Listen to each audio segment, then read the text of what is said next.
देश को यदि कोई फेल करता है तो वही ब्यूरोक्रेसी है। देश को यदि कोई कमाल के रास्ते पर लेके जाता है तो वो भी ब्यूरोक्रेसी ही है। तुम्हारी फाइलों में गांव का मौसम गुलाबी है, मगर ये आंकड़े झूठे हैं, ये दावा किताबी है। सबसे पहली शर्त एक कायदे का लोक सेवक होने की अब ये है कि आप तकनीक के साथ दोस्त हों।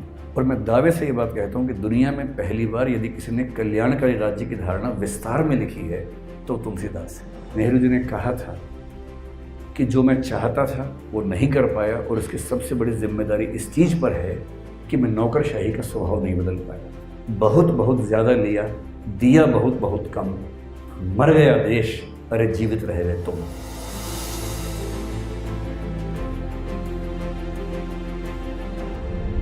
मैं शुरू करता हूँ आज की बात।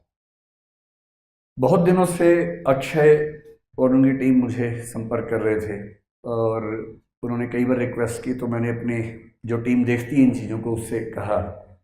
तो 5-6 महीने से वो चल रहा था, हो नहीं पा रहा था। तो पिछले सप्ताह मैंने इनको बुलाया, अक्षय को। दिक्कत क्या थी कि इस कॉलेज की 2 सोसाइटीज़ अप्रोच कर रही थी। तो मैंने अपनी टीम से कहा कि दोनों को बुला के समझौता करवा के एक ही दिन करवा लो, ताकि और बैकग्राउंड में दोनों का नाम लिख देंगे उससे, और मैं टॉपिक ऐसा लूँगा कि दोनों का काम चल जाएगा। तो दोनों को हमने बुलाया और 1 घंटे की कोशिश के बाद भी सहमति बन नहीं पाई। अंत में फिर ये सहमति बनी कि ठीक है, मैं 2 बार अलग टॉपिक लेके आऊँगा। एक बार निष्ठा इस सोसाइटी के लिए ब्यूरोक्रेसी को लेकर, और दूसरा उड़ान जो सोसाइटी है उसके लिए कोई मोटिवेशनल टॉक लेकर। तो उसके बाद जैसे 2 मुख्यमंत्री ढेड़े साल के लिए बनते हैं तो उनमें झगड़ा इस बात का होता है कि पहले कौन बनेगा। तो इन दोनों बच्चों में झगड़ा हुआ कि पहले किसके लिए आप आएंगे। तो दूसरे वाले को चिंता होती है कि बाद में वायदा भूल ना जाए। तो मैंने उनसे कहा कि आप भरोसा कर लीजिए वचन का, अगर मैं आपसे कह रहा हूँ तो आ जाऊँगा। आज मैंने मन से बोल दिया, तब तो कुछ पीछे जाने की बात रही नहीं। तो उड़ान के लिए एक बार फिर से आने का वायदा है, मैं जरूर आऊँगा, इसमें कोई करने की बात नहीं। आज का जो टॉपिक है और जो ऑडियंस मुझे बताया गया है वो ये है कि आप लोग सिविल सर्विस एस्पिरेंट्स हैं या होने वाले हैं, या आपके मन में ये भाव आता है कि क्या हम सिविल सर्विस में जाएं। तो मुझसे बहुत लोग ये उम्मीद करते हैं कि मैं ये बताऊं कि सिविल सर्विस की तैयारी कैसे करनी है। वो तो मेरा प्रोफेशन है, रोज़ मुझे ये काम करना होता है। मैं किसी कॉलेज में जाते हुए कोशिश करता हूँ कि उस टॉपिक पर न बोलूँ जो मैं अपने संस्थान में बोलता हूँ, थोड़ा सा अंतर बना रहे, एक गैप बना रहे। तो मैंने बच्चों से पूछा कि आप कुछ टॉपिक सजेस्ट कीजिए जो आपको सिविल सर्विस के बारे में सुनने का मन है। तो इन्होंने पता नहीं कहाँ से लिखवाए टॉपिक्स, बड़ी मुश्किल भाषा में 5-6 टॉपिक्स भेजे। इतनी मुश्किल भाषा की मैं पढ़ के घबरा गया कि मैं इनको क्या बोलूँगा, टॉपिक ही समझ में नहीं आ रहा था। तो मैंने बुलाया इनको फिर ये समझने के लिए कि टॉपिक का मतलब क्या है। तो इन्होंने बताया कि हमने भी कहीं से लिखवा लिया था, हमें भी नहीं पता इसका मतलब। तो जैसा बच्चे करते हैं आमतौर पर, यही बच्चा था, इसने कहा कि वो टॉपिक हमने भी कहीं से लिखवा लिया, हमें भी नहीं पता। बोले सर आप आ जाइए, जो बोलने बोल दीजिए। तो फिर एक सिंपल सा टॉपिक हमने डिसाइड किया, आपको ध्यान रखते हुए कि देश को किस तरह के सिविल सर्वेंट्स की ज़रूरत है, कैसा ब्यूरोक्रेट आपको होना चाहिए अगर आप सिविल सर्विस में जाते हैं, क्या आपको सोचना चाहिए अभी से अपने जीवन के बारे में। कुछ दिन पहले मैं श्रीराम कॉलेज में गया था, तो वहाँ उन बच्चों की डिमांड थी कि थोड़ा सा स्टार्टअप के बारे में बोलिए। तो मेरी राय बड़ी स्पष्ट है, मैं पढ़ाता हूँ सिविल सर्विसेज के लिए, और जो बच्चे सिविल सर्वेंट बनना चाहते हैं मैं उनको हर तरह की मदद करता हूँ। पर मेरा ये मानना बिल्कुल नहीं है कि देश के हर बच्चे को सिविल सर्विस के बारे में सोचना चाहिए, ऐसा एकदम नहीं है। सिविल सर्विस के बारे में उन्हीं को सोचना चाहिए जिनका व्यक्तित्व सिविल सर्वेंट होने से बैच करता है। आज हम समझेंगे कैसा व्यक्तित्व आपको होना चाहिए। और मैं ये भी मानता हूँ कि इस देश को सिविल सर्वेंट से ज़्यादा ज़रूरत स्टार्टअप करने वालों की है, और मैं ये बात हर मंच पे कहता हूँ। यदि आप स्टार्टअप कर सकते हैं तो उससे अच्छा कुछ नहीं। आप सिविल सेवाओं में रह के भी स्टार्टअप कर सकते हैं, लेकिन वो स्टार्टअप फाइनेंशियल नहीं होगा, सोशल स्टार्टअप होगा। आप एक ज़िले के कलेक्टर होकर कुछ नई स्कीम स्टार्ट कर सकते हैं और उस ज़िले को नई रोशनी दिखा सकते हैं, ये स्टार्टअप कर सकते हैं। मणिपुर का एक आईएएस है जिसका नाम आर्मस्ट्रॉन्ग पेम या पामे बोलते हैं, PAME है। उसका मन था कि वो एक सड़क बनाए। सड़क बनाने के लिए फंड उसके पास नहीं था, सरकार के पास पैसा नहीं था। उसने बहुत कोशिश की, अंत में क्या किया, उसने जनता से, एनजीओ से, वहाँ के ट्रस्ट से, वहाँ के समाज से निवेदन किया कि अगर ये एक सड़क बन जाएगी करीब 100 किलोमीटर की, तो इससे बहुत सारे लोगों की ज़िंदगी बेहद आसान हो जाएगी। क्योंकि वो बहुत ईमानदार अधिकारी था, क्योंकि लोगों पर उस पर अगाध विश्वास था, लोगों ने आगे बढ़कर उसकी मदद की और 100 किलोमीटर की सड़क बिना सरकार की सहायता के एक आईएएस अधिकारी ने बनवा दी। तो हम क्यों माने कि स्टार्टअप केवल बिजनेस की दुनिया में ही होता है? आप कोई नया उद्यम, नया प्रयास सिविल सेवक होके भी कर सकते हैं, कलेक्टर होके भी कर सकते हैं। एक डॉक्टर हैं, डॉक्टर समित शर्मा, राजस्थान काडर के आईएएस ऑफिसर हैं। वो डॉक्टर थे, उनको लगता था कि देश का आम आदमी बहुत महंगी दवाइयाँ नहीं संभाल सकता, नहीं खरीद सकता, और बहुत सारे लोग सिर्फ इसलिए मर जाते हैं कि महंगी दवाइयाँ नहीं खरीद सकते। देश के हर व्यक्ति को सस्ती दवाई क्यों ना मिले? और जब उन्होंने इस मुहिम को अपने हाथ में लिया तो जेनरिक मेडिसिन के नाम से एक पूरी मुहिम चलाई, जिस मुहिम को बाद में सत्यमेव जयते आमिर खान के प्रोग्राम में दिखाया गया। और वो काफ़ी सफल रहे कि जो दवाई 1 रुपए की मिल सकती है, वो दवाई किसी ब्रांड का नाम आने से क्यों 15 रुपए की या 100 रुपए की मिले। और उन्होंने आईएएस की नौकरी में होते हुए एक स्टार्टअप किया। ऐसा स्टार्टअप तो हम भी कर सकते हैं, कोई भी कर सकता है। इसलिए आप आईएएस अगर बनना चाह रहे हैं, सिविल सर्वेंट बनना चाह रहे हैं या आईपीएस बनना चाह रहे हैं, जो भी, सबसे पहले स्पष्ट होना चाहिए कि दरअसल आप क्यों ऐसा चाहते हैं और क्या देश को सच में इसकी ज़रूरत है। आपके चाहने में और देश के चाहने में एक समानांतरता का भाव है, समन्वय का भाव है या विरोध का भाव है। ब्यूरोक्रेसी क्या होती है, अगर यहां से बात शुरू करें? बहुत आश्चर्य की बात है कि ब्यूरोक्रेसी का संबंध केवल सिविल सेवाओं से नहीं होता है। ब्यूरोक्रेसी हर जगह होती है। जो भी सिस्टम अपने आप में थोड़ा सा बड़ा होने लगता है उसको ब्यूरोक्रेसी चाहिए होती है। जैसे वह कॉलेज है, एक बड़ा सिस्टम है। इस कॉलेज में मेरा ख्याल है कम से कम 200 के आसपास टीचर्स काम करते होंगे, शायद इतने ही नॉन टीचिंग स्टाफ भी काम करते होंगे। अब एक बड़ा सिस्टम बन गया। इस बड़े सिस्टम को चलाने के लिए आपको कुछ ना कुछ तय करना पड़ेगा कि कौन क्या काम करेगा, किसके पास क्या अधिकार होंगे, कौन से नियम हैं, कौन से रेगुलेशन है, किन के तहत काम होगा। जो लोग यहाँ काम करेंगे सिर्फ यहाँ काम करेंगे, कहीं और काम नहीं करेंगे, फुल टाइम जॉब करेंगे। उनका प्रमोशन कैसे होगा, कितने कितने साल में होगा, उनके कार्य का मूल्यांकन कैसे होगा। किसी भी सिस्टम को चलाने के लिए जैसे ही आप ये सब सिस्टम्स खड़े करते हैं, इसी को ब्यूरोक्रेसी या नौकरशाही या एक आप कह सकते हैं कि सिविल सर्विस सिस्टम सरकारी नौकरी के मामले में, नहीं तो ब्यूरोक्रेसी का सिस्टम कह सकते हैं कि होता है। कॉलेज ही क्यों, आपकी सोसाइटी निष्ठा। मैं यहाँ पर आया तो मैंने आते ही देखा कि बहुत सारे बच्चे सामने बैठे हैं और 7-8 बच्चे सफ़ेद कमीज और काली पैंट पहन के यहाँ खड़े हुए हैं। ये अलग से यूनिफॉर्म क्यों चाहिए होती है? इसलिए कि दूर से देख के पता लगे कि एक अधिकारी है। इस कार्यक्रम को अंजाम तक ले जाने के लिए जो लोग जिम्मेदार हैं, जिनके पास अधिकार भी हैं, शक्तियाँ भी हैं, उनकी एक स्पेसिफिक यूनिफॉर्म है, ताकि जब वो किसी बच्चे से कुछ कहें तो उस अधिकार का सम्मान करते हुए उस बात को मान लिया जाए। कोई और व्यक्ति कहेगा तो शायद उस बात को नहीं माना जाएगा। हमारे सामने पुलिस के 2 अधिकारी बैठे हैं, वर्दी में हैं। क्यों वर्दी चाहिए? ताकि उनके अधिकार को देखा जा सके। जब वो अपनी बात कहें तो समाज उस बात का महत्व समझे कि ये बात एक अथॉरिटी से आ रही है, कोई ऐसे ही नहीं कह रहा है। ब्यूरोक्रेसी हर चीज़ में चाहिए, खेल तक में चाहिए, खेल संघों में चाहिए, फिल्म में चाहिए, स्पोर्ट्स में चाहिए, हर चीज़ में चाहिए, और सरकार को भी चाहिए। अगर हम थोड़ा सा इतिहास देखें ब्यूरोक्रेसी का, तो पहले के सिस्टम्स क्या थे? मोनार्की थी, राजतंत्र था, कहीं कहीं धर्मतंत्र था। राजतंत्र में क्या होता है कि राजा की मर्जी होती है, राजा को अधिकारी चाहिए। राजा ने एक दिन कहा कि चलो संगीत कार्यक्रम है, किसने बढ़िया गाना गाया और राजा ने क्या कहा, वाह क्या गाते हो, आज से तुम 50 गांव के मनसबदार हो गए। ये ब्यूरोक्रेसी है। आज से तुम ये हो गए, आज से तुम वो हो गए, यानी राजा जो चाहेगा वो होगा। इसलिए राजतंत्र के ज़माने में सिविल सर्विस एग्जाम नहीं होते हैं। वहाँ ब्यूरोक्रेसी का फैसला राजा की मर्जी से होता है। उसका किस पे दिल आ गया, किस पे दिमाग आ गया, वो व्यक्ति जिलाधीश हो जाएगा। धर्मतंत्र में, थियोक्रेसी में, वही व्यक्ति कलेक्टर बनेगा या जज बनेगा जो धार्मिक ग्रंथों का ज्ञाता है, अध्येता है।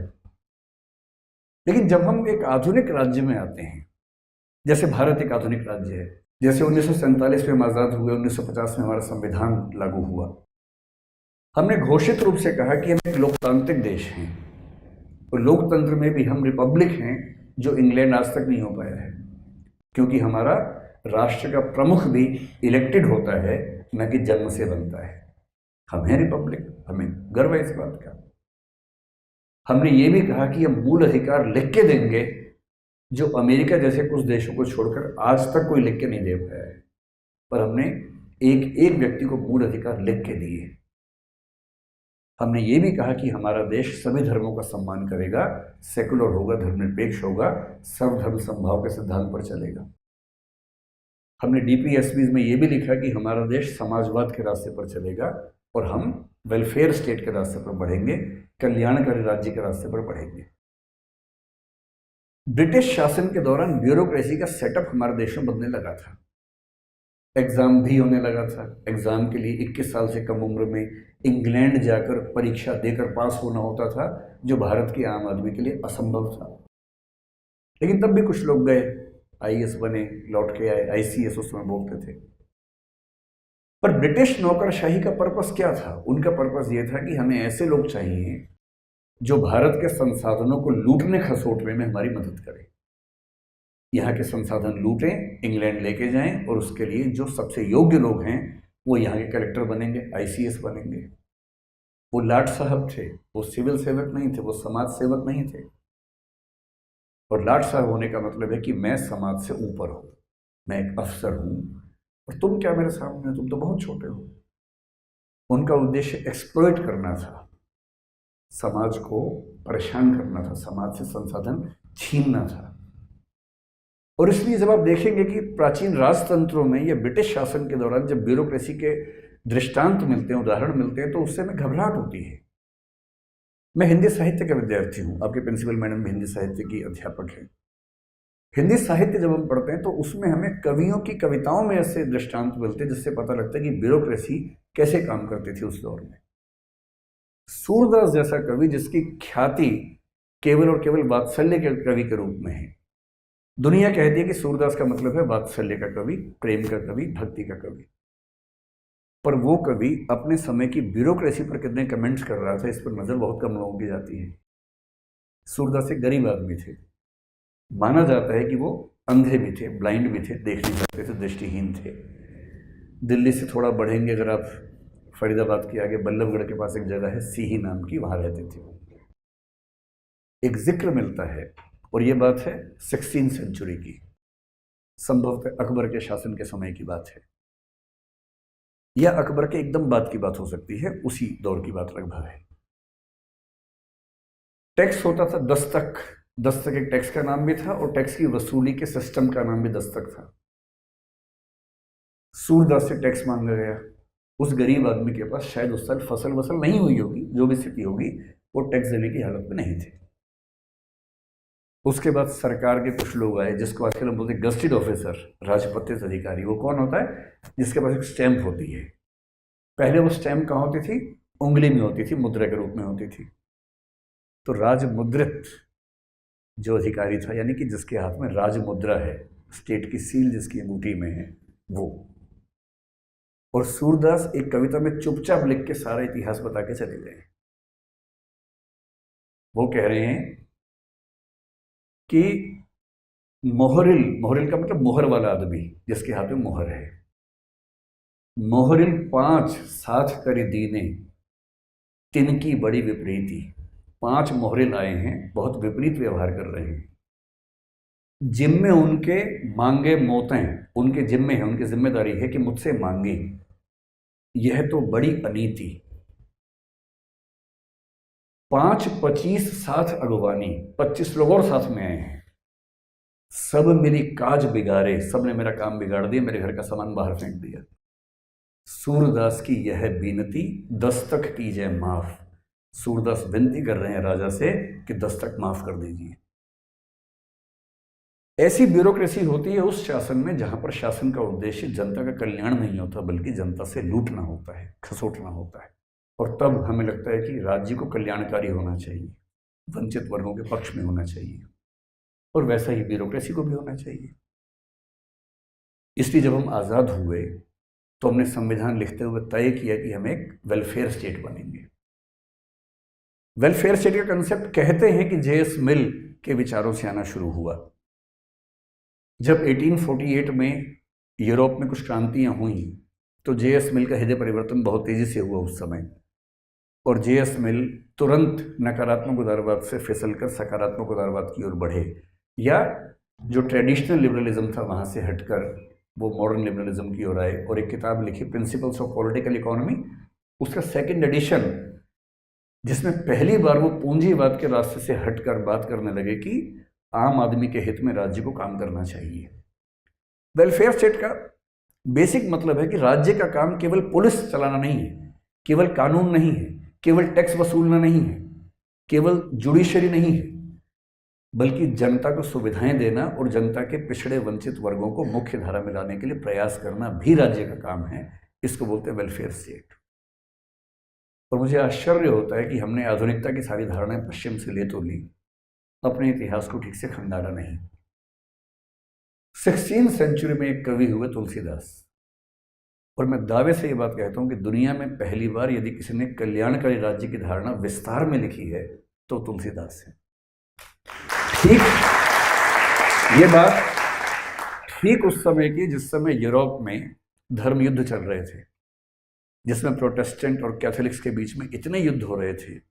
एक एक दिन में फ्रांस में 20-20 हजार लोग मारे जा रहे थे, जो उस समय के चिंतक, चाहे वो बोधा हो या बाकी लोगों में मैकियावेली हो, ये सब इनके रचनाओं से मिलता है। ठीक उस 16वीं सेंचुरी में तुलसीदास एक कंसेप्ट लेकर आ रहे हैं, एक कलयुग का और एक राम राज्य का। और मैं जब यूपीएससी के लिए पढ़ाता हूँ, उसमें एक पेपर इथिक्स नाम का है, पेपर 4 में ही पढ़ाता हूँ उसको।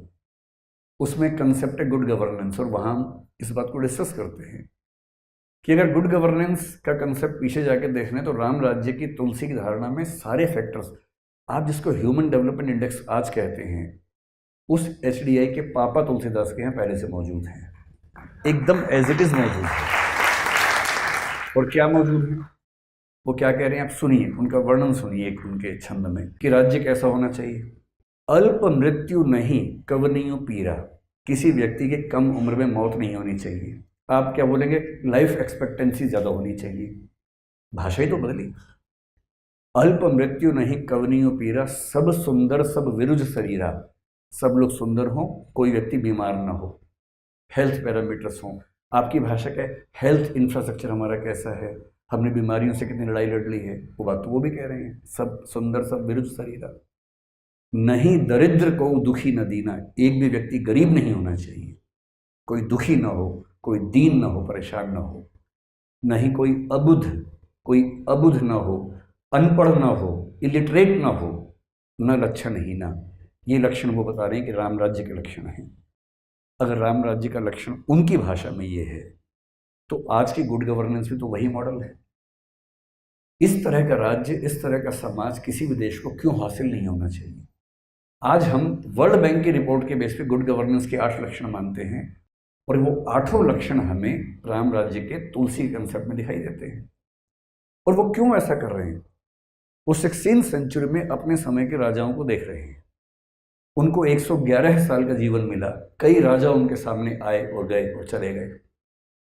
उनकी यात्रा बाबर से शुरू होती है, हुमायूं तक उनकी यात्रा चलती गई है लगातार, अकबर उसके बाद तक चलती रही है। और उस पूरे दौर में वो महसूस कर रहे हैं कि एक अच्छे राज्य को ऐसा होना चाहिए, न कि ऐसा जो केवल टैक्स वसूल करे, केवल परेशान करे। इस फिलॉसफी के साथ हमने अपना संविधान लिखा। हमारा संविधान जिन फिलोसफर्स की फिलॉसफी पर टिका है उसमें कबीरदास और तुलसीदास सबसे बड़े लोग हैं। कबीरदास से हमने सीखा कि कैसे हमें समानता की बात करनी है, जाति व्यवस्था समाप्त करनी है, हर धर्म के व्यक्तियों को एक समान महत्व देना है। तुलसीदास से हमने गुड गवर्नेंस के फार्मूले सीखे, समन्वय की चेतना सीखी।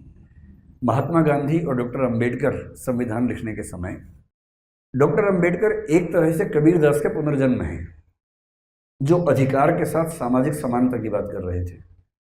महात्मा गांधी एक तरह से तुलसीदास का पुनर्जन्म है, जो समन्वय और सबको साथ लेकर चलने की बात कर रहे थे।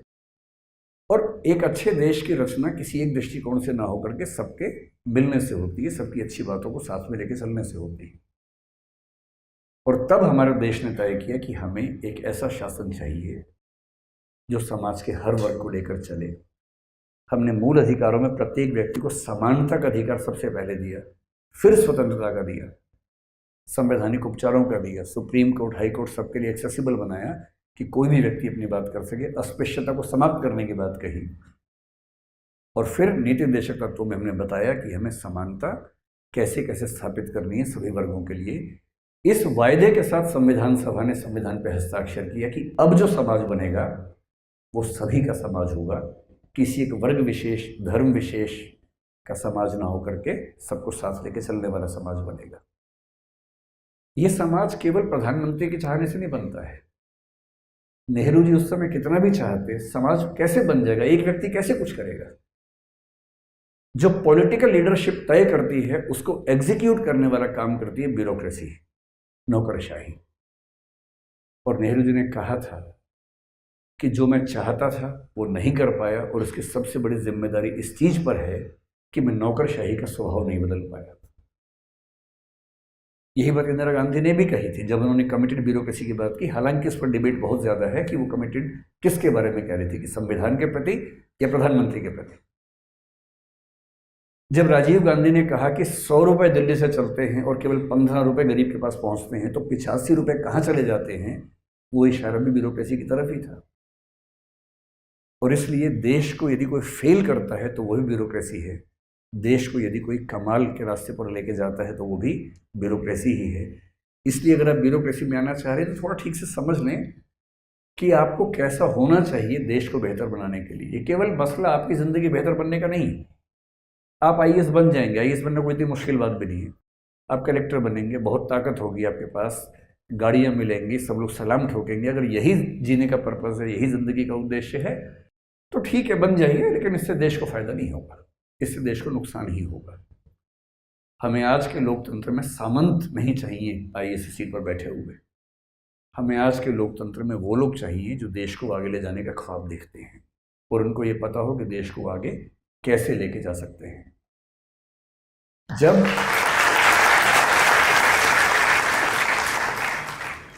इसलिए आज़ादी के बाद श्री वल्लभ भाई पटेल ने सिविल सर्विसेज के लिए बहुत एफर्ट्स किए।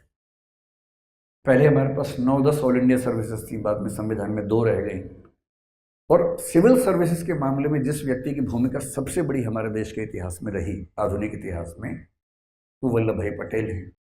और उन्हीं के प्रशंसा में सिविल सर्विस डे मनाने की परंपरा भी हम लेके आए। उन्होंने लगातार इस बात को इंश्योर भी किया, रेखांकित भी किया कि बिना अच्छी सिविल सर्विसेज के हम इस देश को वैसा नहीं बना पाएंगे जैसा बनाना चाहते हैं। तो उन्होंने क्या किया, जो आईसीएस के अधिकारी थे ब्रिटिश काल के, जब संविधान लिखा गया तो उनका बहुत दबाव था, उनके बिना शासन चल नहीं सकता था। उन्होंने दबाव बनाया कि हमें नए संविधान के तहत स्थान दिया जाए। और उस समय राजाओं को, रजवाड़ों को चिंता क्या थी कि कल को हमारा राज्य छीन न लिया जाए।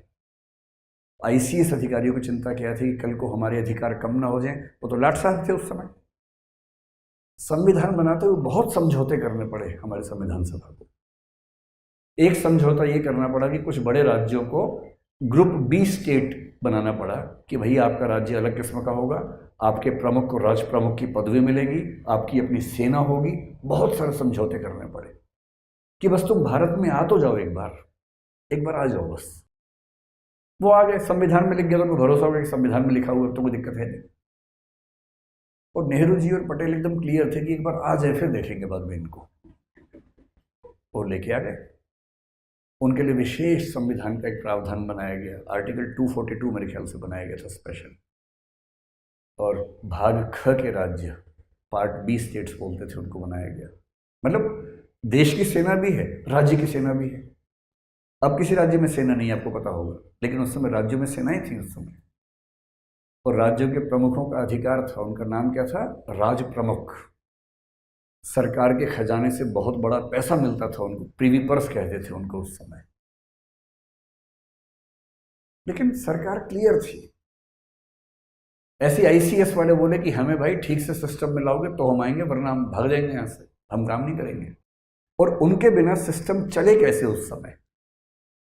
तो संविधान में अनुच्छेद 310, 311, 312 शामिल किए गए और ये अनुच्छेद सिविल सेवकों को आईसीएस और आईपी जो उस समय था इंडियन पुलिस, लिखा है 312 में कि एक ऑल इंडिया सर्विस आईएएस होगी, एक ऑल इंडिया सर्विस आईपीएस होगी, और आईसीएस के सभी अधिकारी आईएएस माने जाएंगे, आईपी के सभी अधिकारी आईपीएस माने जाएंगे। और 311 में उनको इतनी सुरक्षाएं दी गई हैं कि उनको हटाना लगभग नामुमकिन है। इन सारी एश्योरेंसेस के बाद संविधान पास हो। संविधान लिखना मजाक नहीं होता है। आप 6 लोग मिलकर अपने हॉस्टल का संविधान लिख के देखिए, समझ में आ जाएगा। सहमति नहीं बनती है, बहुत झगड़े होते हैं। संविधान लिखना इतनी बड़ी कवायद थी। 7वें संविधान संशोधन में नेहरू जी ने भाग ख राज्यों को संविधान से हटा दिया और वो सारे राज्य भाग क सामान्य राज्य बन गए। खूब चिल्लाए राजे रजवाड़े, पर वो तो तय था, एक लोकतंत्र में राजा क्यों चलेंगे, उन्हें खत्म होना ही पड़ेगा। समय जब बदलता है तो समय बदलने के साथ चीजें बदलती हैं, बदलनी चाहिए। आगे चलकर इंदिरा गांधी ने प्रीवी पर्स को भी हटा दिया संविधान संशोधन करके, सब बराबर हो गए। आईसीएस के मामले में सरकार कुछ खास कर नहीं पाई और वो आईसीएस जो लाट साहब थे, भाई गाड़ी में चल रहे हैं, 25-30 गाड़ियां चल रही हैं लाल बत्ती वाली टाई टाई टाई करते हुए, आईसीएस गांव जाएगा? लाट साहब है, गांव का आदमी आएगा आईसीएस के पास? आईसीएस क्यों गांव जाएगा? और उस समय का आईसीएस जब जिला संभालता था, ध्यान रखना है, उस समय के जिले आज के छोटे राज्यों के बराबर साइज के थे, बहुत बड़े जिले हुआ करते थे। और जिले के प्रमुख के पास जिला जज का काम भी होता था, वो केवल एडमिनिस्ट्रेटिव हेड नहीं था, वो जुडिशियल हेड भी था।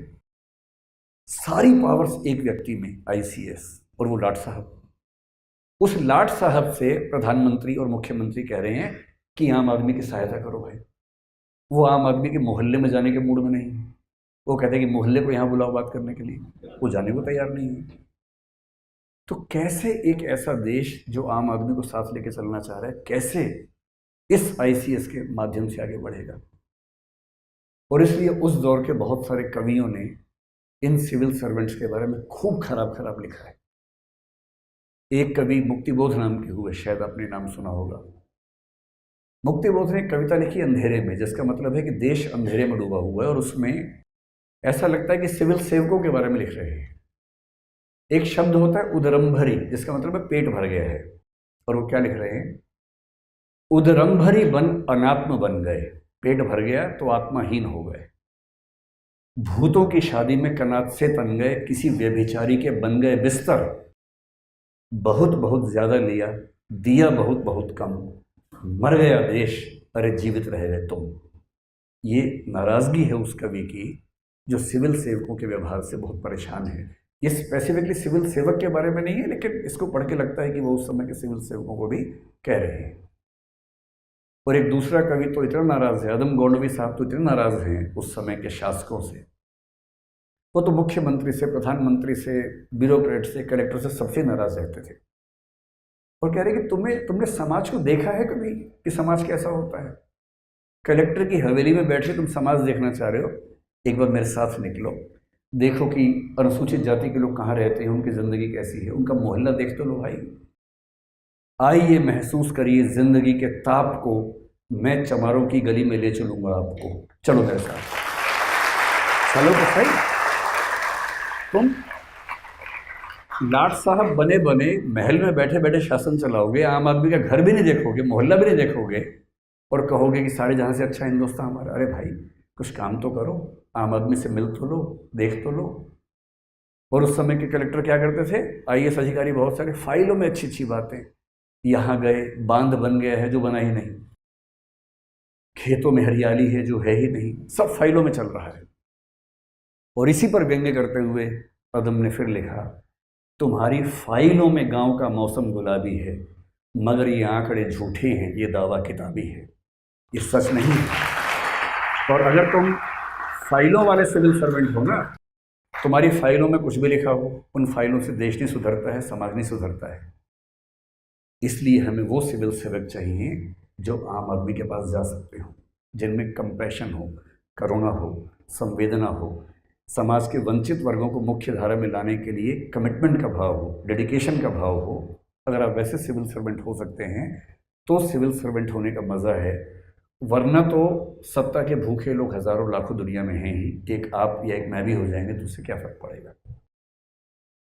1990 तक हमारी कोशिश यही रही। हमारे सारे प्रधानमंत्रियों ने, जब जनता पार्टी की सरकार बनी उस समय भी ये बात बार बार आई कि भाई सिविल सेवकों को ना लोक सेवक बनना है, पब्लिक सर्वेंट बनना है, लाट साहब नहीं बनना है, आम आदमी के पक्ष में आना है। हमारी पूरी कोशिश क्या थी कि समाजवादी रास्ते पर चलते हुए आम आदमी तक वितरण मूलक न्याय, डिस्ट्रीब्यूटिव जस्टिस पहुंचाएं। जैसे पीडीएस है, पब्लिक डिस्ट्रीब्यूशन सिस्टम है, वो आम आदमी को ठीक से मिले, राशन ठीक से मिले। हमने रिजर्वेशन पॉलिसी बनाई तो रिजर्वेशन ठीक से उस व्यक्ति को मिले जिसको मिलना चाहिए।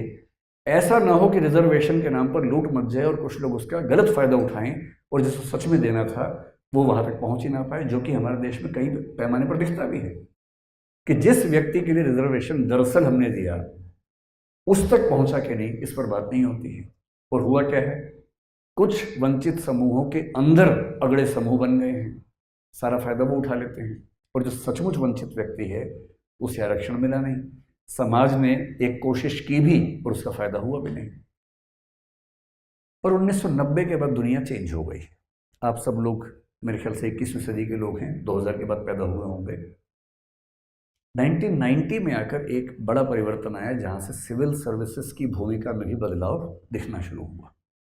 अभी तक हमारी अपेक्षा सिर्फ इतनी थी कि कलेक्टर कैसा होना चाहिए। मैं कलेक्टर कह रहा हूं लेकिन इसका मतलब आईएएस भी होता है, आईपीएस भी होता, सब होते हैं। कि ऐसा व्यक्ति जो गरीबों से, वंचितों से मेलजोल कर सके, कंपैशनेट हो, उनकी समस्याएं समझे, नीतियां उनके पक्ष में बनाए, जो नीतियां हैं उनको उनका हितार्थी या लाभार्थी बनाए, बेनिफिशियरी बनाए, न्याय करे, ईमानदार व्यक्ति हो, प्रतिबद्ध व्यक्ति हो। ये अपेक्षा हमारी उस समय तक थी, क्योंकि उस समय तक प्रशासन बहुत कठिन काम नहीं था, उस समय तक प्रशासन बहुत टेक्निकल काम नहीं था। 1990 के बाद दुनिया अचानक चेंज हुई बड़े पैमाने पर। और ये चेंज क्यों हुआ? 20वीं सेंचुरी के बीच में 1950 के आसपास जब सेकेंड वर्ल्ड वॉर खत्म हुआ, आपको पता है कि वर्ल्ड बैंक बना, उस समय यूनाइटेड नेशंस बना, आईएमएफ बना, ये सब संस्थाएं बनी। धीरे धीरे एक विचार बदलना शुरू हुआ, एक विचारधारा पैदा हुई जिसको नियो लिबरलिज्म कहते हैं, नव उदारवाद कहते हैं। आपने शायद इसका नाम सुना होगा कई बार, आजकल खूब जिक्र आता है इस विचारधारा का। पॉलिटिकल साइंस में, पॉलिटिकल फिलॉसफी में टेक्निकली इसका नाम लिबर्टेरियनिज्म है, स्वेच्छातंत्रवाद है, जिसको सामान्य भाषा में नियो लिबरलिज्म या नव उदारवाद कह देते हैं। आपने मिल्टन फ्राइडमैन का नाम शायद सुना हो या रॉबर्ट नॉजिक का नाम सुना हो, ये सब इस विचारधारा के प्रमुख लोग हुए। इन्होंने कहा कि अब तक हम राज्य और व्यक्ति का संबंध जिस रूप में देख रहे थे, अब उसको देखने का नजरिया बदलने की जरूरत है। पहले हम क्या मानते थे? कुछ लोग मानते थे कि भगवान ने राज्य बनाया है, व्यक्ति के लिए बनाया है। जैसे भारत में कौटिल्य ने ऐसा माना, पश्चिम में हीगल ने माना, पश्चिम में कई लोगों ने माना, अरस्तु ने माना, प्लेटो ने माना, कई लोगों ने माना। फिर कुछ लोग बोलने लगे नहीं, राज्य समझौते से बना है। आपने लॉक, हॉब्स, रूसो का नाम सुना होगा। इन लोगों ने एक कहानी गढ़ी कि सब लोग मिलके बैठे, समझौता किया तो राज्य बना। लेकिन नवोदारवाद ने इस बात को थोड़ा और आगे बढ़ाया। उसने कहा कि व्यक्ति को फॉर ग्रांटेड नहीं लेना है कि राज्य का, पुलिस का, स्टेट का, सरकार का जो मन करेगा कर लेंगे व्यक्ति के साथ। ये कोई ठीक बात नहीं है। व्यक्ति के अपने अधिकार है। और ये बात क्यों आ रही है? क्योंकि उस समय फ्री मार्केट इकोनॉमी आ चुकी थी, मुक्त बाजार अर्थव्यवस्था आ चुकी थी। और मार्केट में सबसे इंटरेस्टिंग बात क्या होती है? मार्केट में सबसे इंटरेस्टिंग बात है कि सर्विस प्रोवाइडर के तौर पर आप कभी भी एंटर कर सकते हैं, कभी भी एग्जिट कर सकते हैं। भाई आपका मन हुआ कि मैं एक काम शुरू करना चाह रहा हूं, आप शुरू कर दीजिए, प्रचार कीजिए, सर्विसेज दीजिए, लोग पसंद करेंगे तो खरीद लेंगे। एक दिन आपको लगा मैं काम ठीक नहीं कर पा रहा हूं या नहीं करना चाहता हूं, आप बाहर निकल जाइए। फ्री मार्केट का मतलब क्या है? Free entry, free exit. और कस्टमर के पास क्या मतलब है कि मैं आपसे लूं या आपसे लूं या आपसे लूं या किसी से ना लूं, मेरी मर्जी है। भाई मैं कौन से हॉस्पिटल में जाऊं, कौन सी दवाई लूं, मैं किस क्लिनिक के पास जाऊं, मैं कौन सा स्पोर्ट खेलूं, कौन सी संस्था के पास जाऊं, मेरी चॉइस है। और संस्थाओं के पास भी चॉइस है कौन सी सर्विस दें कौन सी ना दें। एक नया मॉडल आया और कहा गया कि इस मॉडल को हम गवर्नेंस पे या स्टेट पे भी तो अप्लाई कर सकते हैं। और इसका मतलब क्या होगा, वर्ल्ड बैंक ने इसका जिक्र किया कि जो जो सेवाएं सरकार मुहैया कराती है, क्या जरूरी है कि सरकार ही मुहैया करवाए? क्या ये नहीं हो सकता कि उनमें से बहुत सारी सेवाएं जो स्ट्रेटेजिक महत्व की नहीं हैं वो निजी कंपनियां मुहैया करवाएं, या स्टेट और निजी कंपनियां मिलकर मुहैया कराएं, या दोनों कंपटीशन करते हुए मुहैया करवाएं? क्योंकि जैसे ही आप चॉइस देते हैं वैसे ही क्वालिटी बेहतर होने लगती है, कमिटमेंट बेहतर होने लगती है।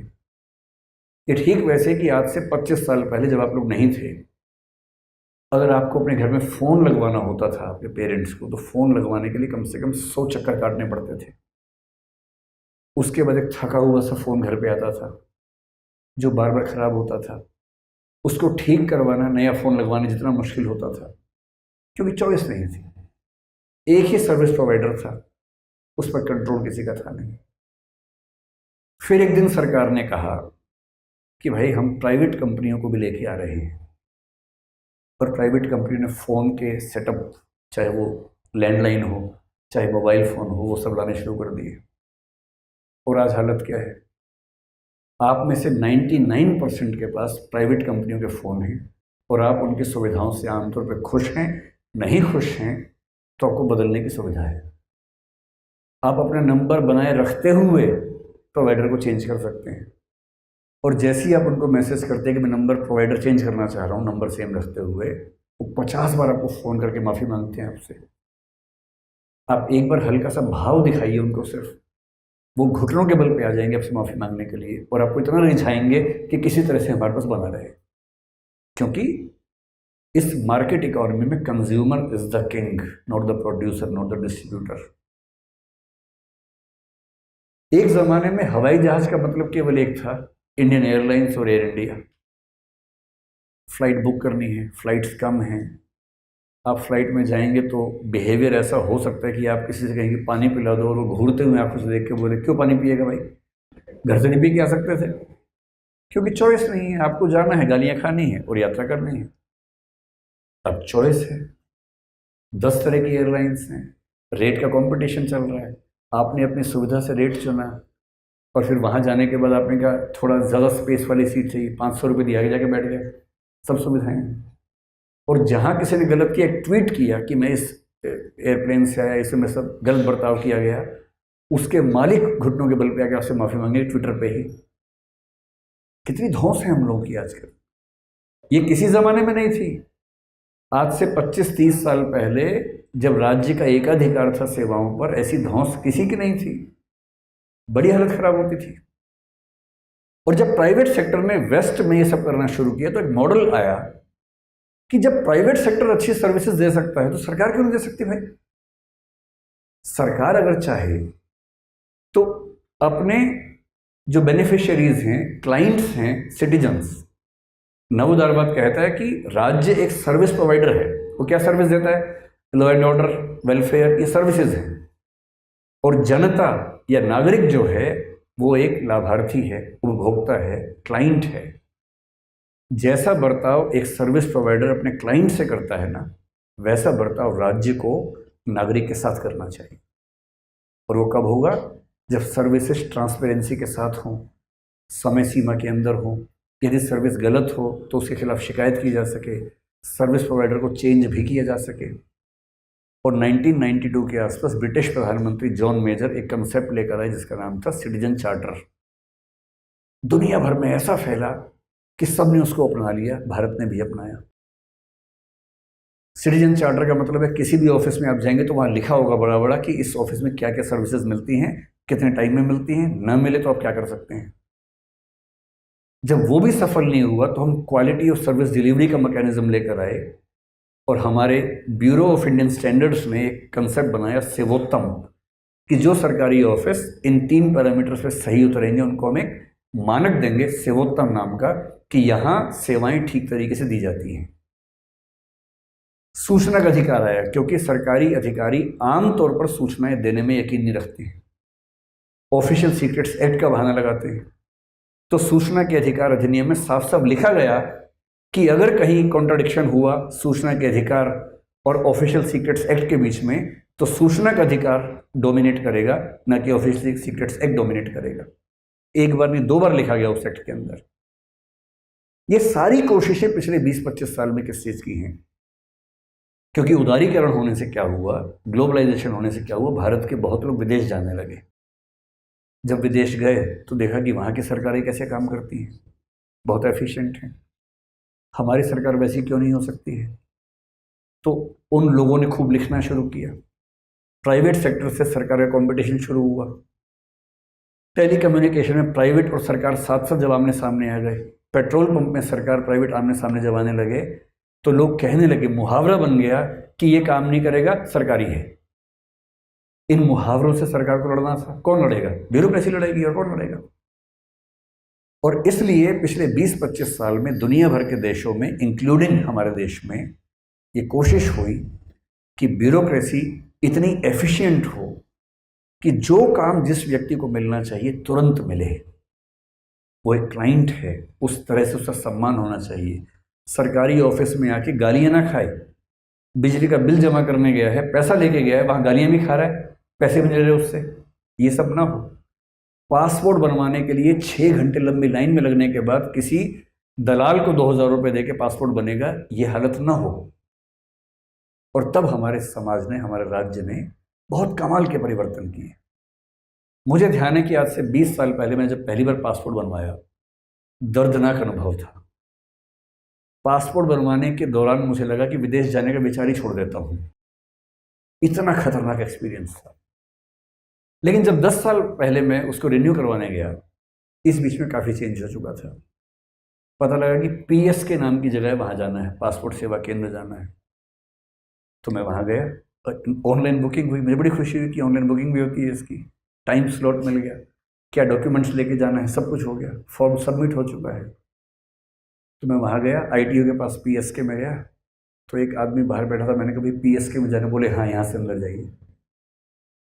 मैं अंदर गया, मैंने माहौल देखा, मैं बाहर वापस आ गया। मैंने कहा, नहीं नहीं, पीएसके जाना है, पासपोर्ट बनवाना है। बोला यही है जी। मैंने कहा, नहीं, ऐसा नहीं हो सकता, क्योंकि अंदर एसी लगा हुआ था।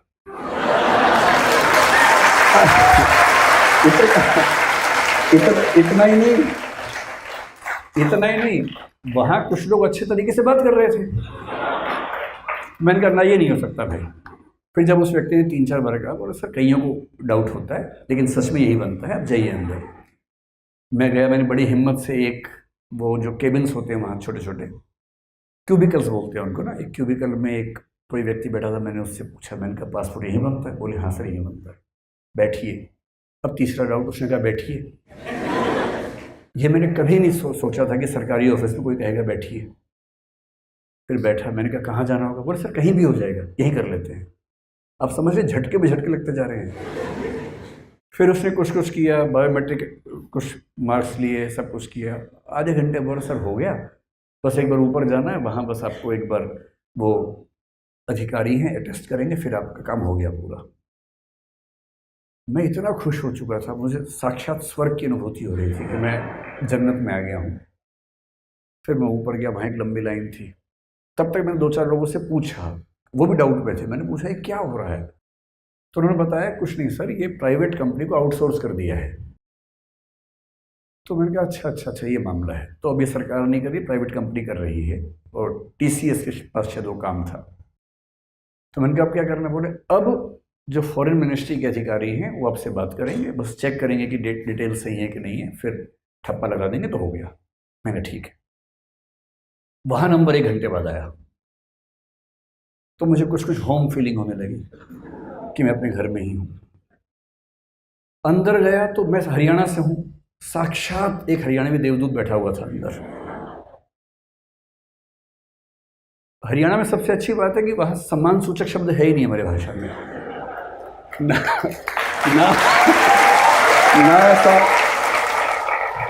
ऐसा शब्द है, ना ऐसा भाव है। तो वहाँ मैं गया, मैं तो नीचे वाले भाव में था कि बहुत सम्मान से बात होने वाली है। तो वहाँ मैं गया, मुझे लगा बैठने को बोलेंगे। तो उन्होंने बोला, उनका पहला सवाल था क्यों जाना है बाहर, बोले बाहर क्यों जाना चाहते हो? तो मैंने कहा घूमने के लिए जाना है। तो 2-3 बार ऐसी ऐसी बात बोल के फोटो मिलाई अच्छे से, तू ही है ना, तू ही है ना? मैंने कहा हाँ मैं ही हूँ भाई, मैं ही हूँ। मैंने बोले ठीक है जा, ठप्पा लगाया जा।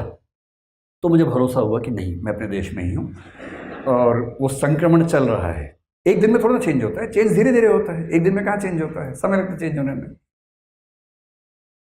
ब्यूरोक्रेसी का कैरेक्टर कैसे चेंज होता है इसका एग्जाम्पल पिछले 10-20 साल में अगर आप देखेंगे तो दंग रह जाएंगे। कई ऐसे एग्जाम्पल्स हमारे सामने हैं। लेकिन सरकार ने क्या किया, पासपोर्ट बनाना आसान कर दिया। ड्राइविंग लाइसेंस जब मैंने पहली बार सोचा बनवा लूँ, और मैं हरियाणा में था तो मैंने उनसे पूछा कैसे बनता है, बोले नाम बता दो भेज देंगे। तो मैंने कहा नहीं आना तो होता होगा, गाड़ी चला के, अरे क्या गाड़ी चलाओगे, नाम भेज दो। फिर पता लगा इतना ही नहीं है, आप देश में किसी भी ज़िले से बनवा सकते हैं यहाँ बैठे बैठे। बस आपको नाम बताना है और एक तय राशि देनी है, बन किया जाता है। ड्राइविंग टेस्ट वेस्ट कुछ नहीं होता है। तो उस समय ड्राइविंग लाइसेंस बन गया, मेरे अपने ज़िले से बना, बाहर से नहीं बना। और वो बना 40 की उम्र तक के लिए, क्योंकि तब नया कंसेप्ट है कि 40 की एज तक के लिए बनेगा, क्योंकि 40 में आदमी थोड़ा सा उसको देखने में दिक्कत होती है, फिर से टेस्ट कर लेते हैं। अब मैं दिल्ली का निवासी हो गया, तो मैं दिल्ली के ऑफिस में गया इसी भाव से कि जाना है बन जाएगा। तो मैंने जाके लाइसेंस बनवाना है, तो पता लगा कि ऐसे नहीं बनता है, टेस्ट होता है। वो भी 2 टेस्ट होते हैं, एक होता है कंप्यूटर पे, एक होता है चला के दिखाना होता है। मुझे उम्मीद थी कि मैं वहाँ लाइन में खड़ा हूँ, कोई ना कोई साइड से आके बोलेगा मेरे टेस्ट की हो जाएगा, आ जाओ साइड में, पर कोई नहीं आया। टेस्ट की डेट आई। टेस्ट क्या है, कंप्यूटर पे आपको जाना 10 क्वेश्चन आएंगे, क्वेश्चन भी क्या पूछते हैं, अगर ऐसा एरो है तो कहाँ मुड़ना है, इस तरह के सवाल पूछते हैं, मुश्किल सवाल नहीं पूछते। तो मुझे तो बच्चों वाला टेस्ट होगा। मैंने बाहर देखा उसके 10-20 लोग वहाँ पर एक किताब को वैसे ही पढ़ रहे जैसे यूपीएससी के एग्जाम से पहले बच्चे पढ़ते हैं। मैं घबरा गया, मैंने कहा क्या टेस्ट है अंदर। एक छोटी सी बच्ची मेरे पास आई, बोली आपका पहला अटेम्प्ट है?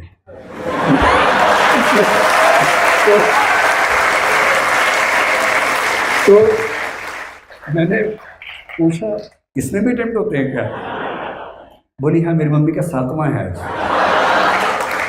और एक महिला थोड़ी दूर धार्मिक भाव से किताब पढ़ रही है और साथ में वो धार्मिक कुछ कृत्य ऐसे ऐसे कर रही है कि हे भगवान इस बार करवा देना किसी तरह से। तो मुझे घबराहट हुई, क्या टेस्ट होता होगा। तो अंदर गए, अलग अलग कंप्यूटर है। मैं देख रहा था कि कहाँ खेल हो सकता है। कमरे में सीसीटीवी लगा हुआ है, तो वहाँ भी खेल नहीं हो सकता। हर कंप्यूटर के सामने कैमरा लगा हुआ है। आप जैसे कंप्यूटर पे जाएंगे सबसे पहले आपकी फ़ोटो आपको दिखेगी उस पर, तो तय हो गया कि आप ही बैठे हुए हैं। फिर क्वेश्चंस आएंगे, 6 क्वेश्चन ठीक करने हैं लगभग 10 में से। जैसे 6 ठीक होंगे टेस्ट बंद हो जाता है, उसमें टॉप नहीं करना होता। मतलब अगर पहले 6 ठीक हो गए, 7वां आएगा ही नहीं, बोलेंगे हो गया आप जाओ। तो मेरा शायद 7वें 8वें में 6 हो गए, तो उसमें आ गया कि आपका हो गया जाओ। तो आसपास लोगों ने इस भाव से देखा क्या बात है यार, आपका तो हो गया। मुझे पहली बार लगा कि ड्राइविंग लाइसेंस बनवाना इतना ट्रांसपेरेंट काम हो सकता है। फिर मैं बाहर गया, मैंने कहा क्या करना है, बोले आपका ड्राइविंग टेस्ट होगा। 2-3 दिन के बाद बोला कि एक बाइक और एक कार लेके आ जाना। तो फिर मैं पहुंचा उस दिन बाइक और कार लेके। मतलब अकेले कैसे लेके जाऊंगा, 1-2 लोग साथ में थे। तो बोले कार चला के दिखाओ, तो कार चला के दिखाई तो कार पास हो गया। अच्छा वहाँ कैमरा लगा हुआ है, पूरी रिकॉर्डिंग हो रही है, और रिकॉर्डिंग मेरे अकाउंट में अटैच होने वाली है, ताकि बाद में जब सवाल उठे तो रिकॉर्डिंग दिखाई जा सके कि ये इस व्यक्ति की ड्राइविंग की रिकॉर्डिंग है पूरी की पूरी। ट्रांसपेरेंसी कैसे आती है प्रशासन में, तकनीक से। फिर बोले बाइक से जाओ, मैं बाइक से गया। आगे से मुड़ के आना था, एक जंगल जैसी जगह थी। आया वापस तो बोले आप फेल हो गए। तो जबकि मैं गिरा भी नहीं था, बाइक से मैं आराम से आ गया था, बाइक का मेरा अच्छा खासा अनुभव था। तो मैंने पूछा कि क्यों फेल हो गए? बोले आपने इंडिकेटर नहीं दिया। जंगल के अंदर घूम के आना था ऐसे। मैंने कहा इंडिकेटर किसको देता मैं? बोले ये सब नहीं पता हमें, रूल इज रूल। तो फिर 1 महीने बाद फिर गया मैं, फिर बाइक चलाई। इस बार मैंने इंडिकेटर इतना अच्छे से दिया सब कुछ। मक्खी भी मेरी, तो मैंने इंडिकेटर दे दिया उसको कि भाई तुम टेंशन मत लेना। और फिर ड्राइविंग लाइसेंस मिला। मुझे बड़ी खुशी हुई कि कम से कम सड़क पर बाकी लोग भी इस परीक्षा से गुजर के आ रहे होंगे। वरना सड़क पे हमेशा ही खतरा होता है कि 100 में से 90 का लाइसेंस घर पे आया होगा और ये यही प्रैक्टिस कर रहे हैं हमारे आसपास ही। और क्या पता और क्या पता कि आप बाइक चला रहे हो, वो ट्रक में प्रैक्टिस कर रहा हो, ये भी तो हो सकता है ना। तो ब्यूरोक्रेसी को ट्रांसपेरेंट भी होना पड़ेगा। और सबसे अच्छी बात है 1990 के बाद एफिशिएंट ब्यूरोक्रेसी का कंसेप्ट हमारे समाज में आया और हमारे सिविल सर्विस एग्जाम को लेकर भी, मसूरी की ट्रेनिंग को लेकर भी ये भाव बढ़ता गया। 2005 के बाद चीज़ें और आगे बढ़ गई और अब कंसेप्ट आया कि हमें सर्विसेज जनता को बुला के नहीं देनी है, उनके घर जाके देनी है। Free service delivery mechanism. अगर अमेजोन आपके घर पे सामान भेज सकता है तो भारत सरकार क्यों नहीं भेज सकती? आपका पासपोर्ट बनाने की पूरी प्रक्रिया आपके घर पे क्यों नहीं हो सकती? कुछ लोग आपके घर पे आके आपका अटेस्टेशन करके साइन करके क्यों नहीं जा सकते और पासपोर्ट बन के आपके घर पे क्यों नहीं आ सकता, अगर आप उसकी फीस पे करने को तैयार है तो? और जब सर्विस डिलीवरी मैकेनिज्म की बात आई तो राज्य से अपेक्षा हुई कि अब सरकारी नौकरी का मतलब लाट साहबी पूरी खत्म हो चुकी है। अब आपको एक एक व्यक्ति को दिखाना है कि हम कैसे बेस्ट सर्विसेज आपको प्रोवाइड कर सकते हैं। पिछले 5-7 साल में अगर आपने एक्सपीरियंस देखे हो, और इसमें मुख्य भूमिका किसकी है? तकनीक की भूमिका है। और इसलिए मैं कहता हूँ कि आजकल जो ब्यूरोक्रेट्स चाहिए, अगर आप लोग जाना चाह रहे हैं, सबसे पहली शर्त एक कायदे का लोक सेवक होने की अब ये है कि आप तकनीक के साथ दोस्त हों, तकनीक के दुश्मन ना हो, तकनीक से दूर ना भागते हों। और तकनीक हमारी ज़िंदगी कितनी आसान करती है, इसके एग्जाम्पल्स आपने आसपास देखे होंगे। आपने यूपीएससी का रिजल्ट आज से 20 साल पहले जब आता था, हजारों लोग यूपीएससी के बाहर खड़े होते थे, दंगा हो जाता था उस समय। दीवार पे चिपका हुआ देखने के लिए दंगा हो जाता था, लोग फाड़ लेते थे उसको, और एक के पीछे दौड़ रहे हैं, वो रिजल्ट लेके भाग गया। फिर साइबर कैफ़े का ज़माना आया कि नेट पे आएगा, सब लोग अपने अपने घर के पड़ोस में साइबर कैफ़े में भीड़ लगाए खड़े हुए हैं। अब क्या ज़माना है, अपने फ़ोन पे पीडीएफ देख रहे हैं, खट से कि अपना नाम टाइप किया, सर्च किया, 1 सेकंड में रिजल्ट सामने आता है। अब कहीं नहीं जाना है। ये ई गवर्नेंस है। ई गवर्नेंस चीज़ों को कितना आसान कर देती है, इसका एक एग्जाम्पल है। हम कार से ट्रेवल करते हैं, सड़कें बन रही हैं आजकल पीपीपी मॉडल पे, हम टोल पे करेंगे, सड़कें अच्छी बनेंगी, एक्सप्रेसवे बनेंगे। टोल है तो टैक्स देना पड़ेगा, टोल टैक्स के जो प्लाजा है वहाँ पर 2 घंटे की लाइन है। एक्सप्रेस वे पे जाके आपने बचाया था 1.5 घंटा, टोल टैक्स पे करने में लग गए 2 घंटे। तो सरकार ने फिर एक कंसेप्ट सोचा, फास्टैग, कि हर गाड़ी पर फास्टैग होना ज़रूरी है। थोड़ी सुविधा हो गई, 1.5 घंटे के बदले कहीं कहीं 1 मिनट, कहीं आधा मिनट, कहीं कहीं 10 मिनट 15 मिनट हो गए। आप जाएंगे, गाड़ी पे फास्टैग है, स्कैनर है, स्कैन करेगा, खट से दरवाज़ा खुलेगा, आप जाएंगे, पैसा आपके अकाउंट से कट गया है, अलग से नहीं देना है आपको।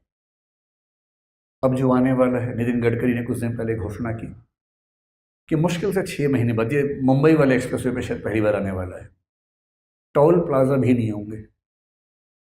जितनी जगह से आप सड़क पर चढ़ते हैं वहाँ पर उन्होंने सेंसर्स लगा रखे हैं, सिर्फ रुकना वुकना नहीं है आपको, सैटेलाइट से कनेक्टेड है। आप उस सड़क पे चढ़े, आपकी गाड़ी पर बस एक स्टिकर लगा हुआ है जिसको सेंस कर लिया, और जहाँ से आप उतरे वहाँ भी एक सेंसर है। इन दोनों जगहों के बीच में जितना डिस्टेंस, जितना अमाउंट है आपके बैंक अकाउंट से कटा, आपको मैसेज आ गया, बात कर, 1 सेकंड भी वेट नहीं करना है। ये होता है जब राज्य आपको बेहतर सर्विसेज देने का प्रयास करता है।